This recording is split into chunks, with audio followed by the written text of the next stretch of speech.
At Pentonville, the atmosphere has become charged with an emotional undercurrent that neither Chase nor Willow seems able to resist.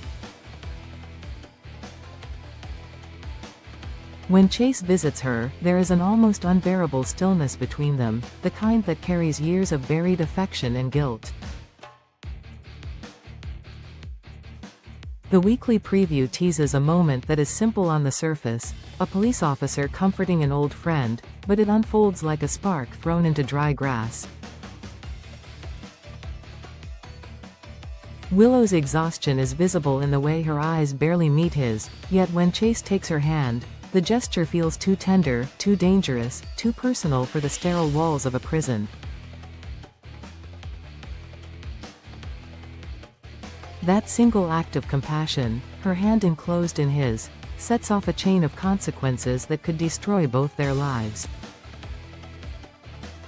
Outside that brief moment of solace, another pair of eyes watches from the distance, Drew, his face hard and controlled, but his jealousy palpable. The congressman's anger is not loud, but it simmers beneath every calculated move he makes. The preview's juxtaposition of Drew's clenched jaw and the intimate closeness between Chase and Willow says everything.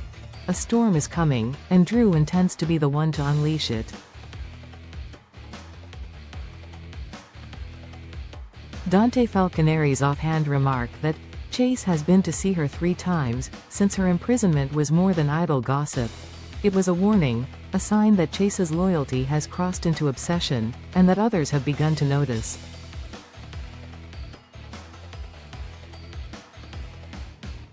Inside the PCPD, whispers spread like wildfire. Chase's repeated visits to Willow, a convicted felon and prime suspect in the shooting of her own fiancé, have raised eyebrows among his peers. Sheriff Anna Devane has already taken him aside, her tone carefully measured but her meaning sharp. His emotions are clouding his judgment, and if he continues down this path, he risks compromising the entire investigation.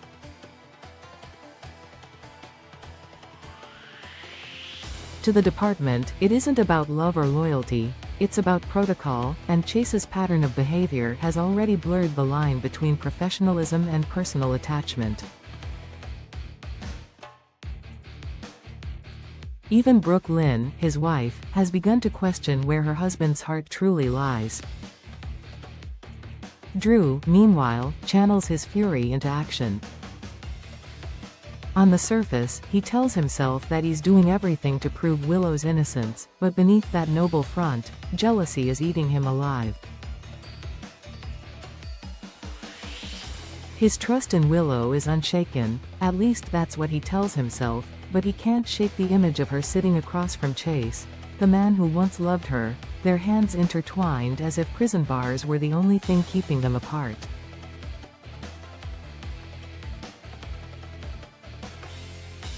It's not Willow he blames, it's Chase.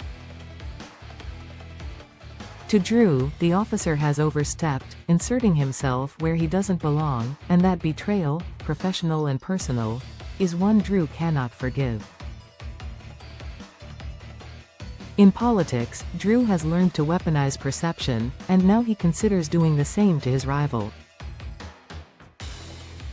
If Chase wants to play hero, Drew intends to remind him how quickly heroes can fall.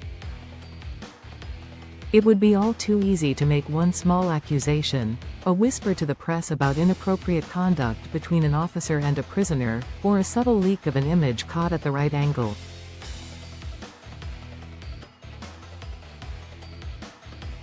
Chase's badge, his reputation, even his marriage could be dismantled with a single scandal.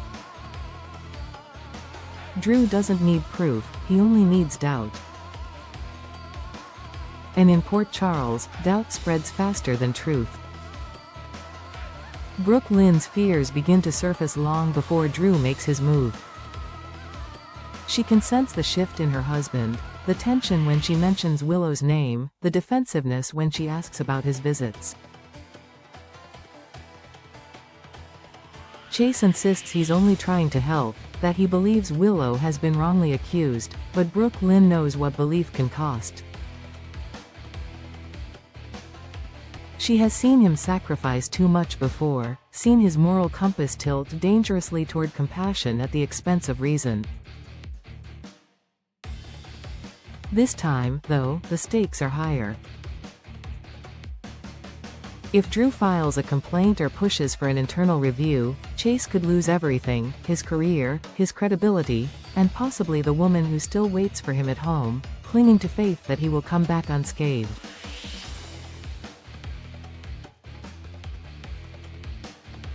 Yet Chase cannot seem to stop himself.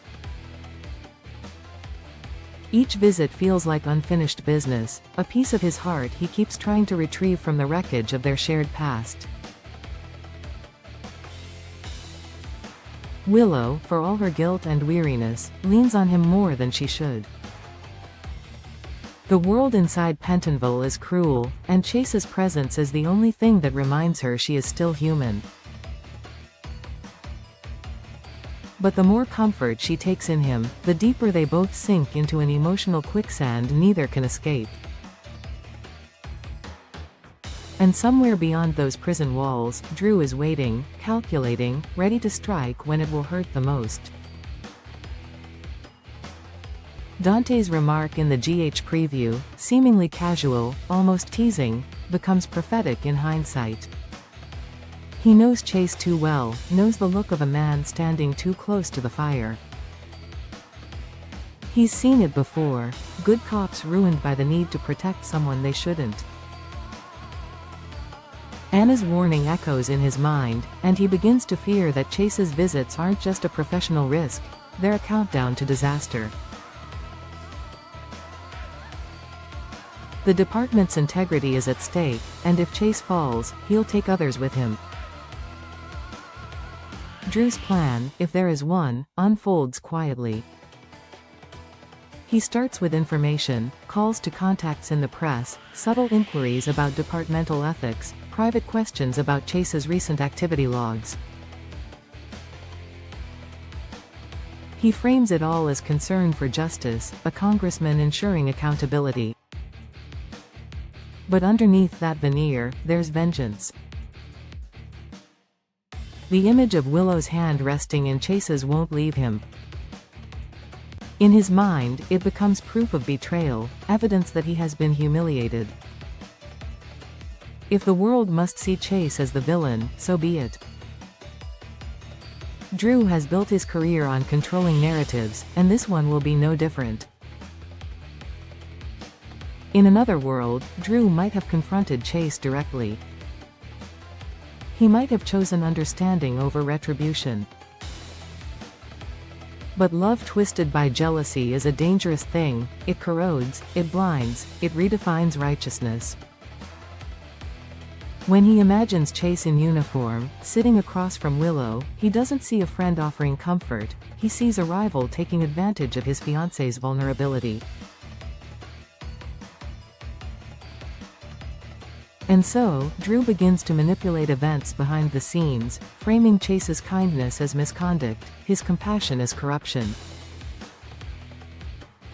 If Drew's plan succeeds, the fallout will be catastrophic. The PCPD would be forced to investigate, Brooke Lynn's trust would shatter, and Chase's entire career would hang in the balance. Willow, meanwhile, would suffer the guilt of knowing that her moment of weakness had cost another person everything. Worse, her own case could be jeopardized, as the scandal surrounding Chase might cast doubt on every statement he made in her defense. What began as an act of comfort could spiral into a scandal that consumes them all. As rumors begin to circulate, the walls close in. Brooke Lynn confronts Chase, demanding the truth about his visits. Anna receives a tip about potential misconduct and faces the impossible choice between loyalty to her officer and duty to the badge. Dante becomes torn between protecting his friend and following protocol. And through it all, Drew maintains his mask of calm, presenting himself as the wounded lover seeking justice for the woman he claims to adore. But jealousy rarely ends cleanly. If Drew's thirst for revenge pushes too far, he risks exposing his own instability. In trying to destroy Chase, he may reveal just how possessive, paranoid, and morally compromised he has become. Those closest to him will begin to see the truth, that the congressman's crusade for justice is nothing more than a personal vendetta dressed in righteous intent. And once that mask slips, there's no going back. In the end, the question haunting everyone is not whether Chase will lose his badge, but whether Drew will lose his soul. Willow's innocence may yet be proven, but the damage done in her name could leave scars that no exoneration can heal. The preview's fleeting image of two hands clasped across a prison table will become the symbol of a love triangle that never truly ended, one that now threatens to pull all three of them into ruin.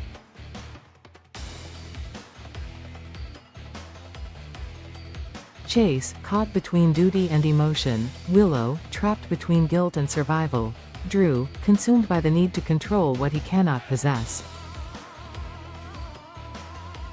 General Hospital has always thrived on blurred lines, between love and obsession, justice and revenge, guilt and redemption.